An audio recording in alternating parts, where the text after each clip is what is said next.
Hey Star Wars fans, welcome back to the channel. Today we're diving deep into the galaxy far, far away to uncover some incredible behind the scenes facts about Star Wars The Clone Wars. From the creative minds that brought this animated epic to life, to the hidden Easter eggs you might have missed, we're exploring the stories and secrets that shape your favorite characters and battles. Grab your lightsabers and settle in, because you won't want to miss these out-of-the-world insights. The noise that the birds make with Yoda at the end of the first episode are actually sound clips of the sound designer David Acort's cat, a noise that cats often make when they're curious or anxious. Since the battle droids don't have mouths, it allows the producers to add in last-minute exposition or sound lines without the stress and time of animating the mouth. Matthew Woods, the supervising sound editor and voice of the droids, has a lot of fun adding lines like this. But I just got promoted! Plo Koon is actually Dave Filoni's favorite character. He even created a Plo Koon cosplay before the character was popularized by the Clone Wars TV show. Dave Filoni instructed James Arnold Taylor to voice Plo Koon as if he was an alien Gandalf. The phrase Koto Ya is a greeting phrase in the Keldor language. The Malevolence is actually based on the design of a communication ship from Episode 3 Revenge of the Sith.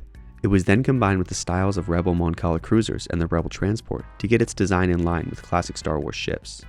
If you were to look directly down onto the Republic's medical base, it would form the logo of the Republic. The medical station's design actually didn't work for letting Venator cruisers dock, and the ships are just sitting there with no real way of docking. There were hundreds of different designs for the Y-Wing, as it was important to bridge the ship between the two trilogies of Star Wars.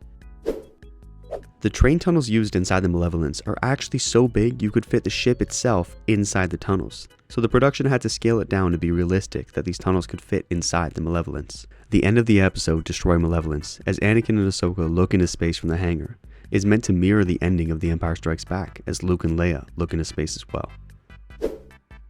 A running joke on the production team is that all boxes in the Star Wars universe are the same. Of course, this was done to save production time and money, as reusing assets is needed to help an animated TV show reach its deadlines, but it's almost become an Easter egg to notice that the boxes throughout the Clone Wars are all the same asset. Another thing about the boxes in these episodes is that the center is supposed to be a circle, but sometimes it will be a hexagon when it was rendered improperly. Commando droids only have 2 beefy fingers, but there are points in the episode where they're wearing full clone armor and have 5 human fingers visible. Early on in the development of the Clone Wars TV series, they had very few assets to be used in animation.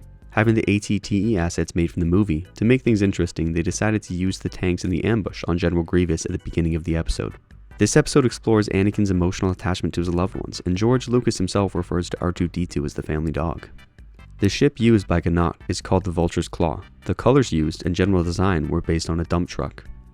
You may not have realized throughout your first watch, but Gundar is actually a Trandoshan. Usually relentless game hunters, he prefers hunting trash in the reaches of space. Matt Wood and the sound team threw in a few farts for Gundar throughout the episode, reminding us that the early seasons of the Clone Wars really were for kids.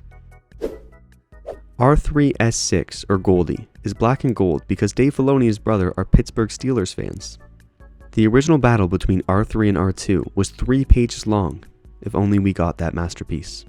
Dave Filoni had to play story acrobatics to avoid having General Grievous and Anakin meet face to face, while allowing Grievous and Ahsoka to duel. This was our first time seeing Roia on screen. It was influenced by design from Thailand and Cambodia. The plant life on Roia is actually growing backwards. As you can see, the tops of the trees are actually their roots. The story of this episode was written as an homage to classic fairy tale stories, with Padme being the princess locked in the tower, Jar Jar being the knight in shining armor, and C-3PO being the jester. Luminara Unduli's lightsaber in episode 9 is actually Plo Koon's lightsaber, since both are almost identical, with Luminara's being gold plated on the pommel, whereas Plo Koon's is grey. The Senate Commando armor is actually just clone armor painted blue with some changes to the helmet and shoulder. Regardless of all the Legends content explaining Grievous' history and origins, George Lucas and Dave Filoni wanted to keep it ambiguous and not reveal too much about his character. You can see how they don't take off his mask when he's being repaired to keep his character's origin and history ambiguous. Nadar is a member of the Mon Calamari species and is designed after Admiral Akbar. From his robes to his voice, it's all meant to replicate the character. Nadar is a representation of the fallen Jedi, their shift in character and focus to using power to win the war instead of peace.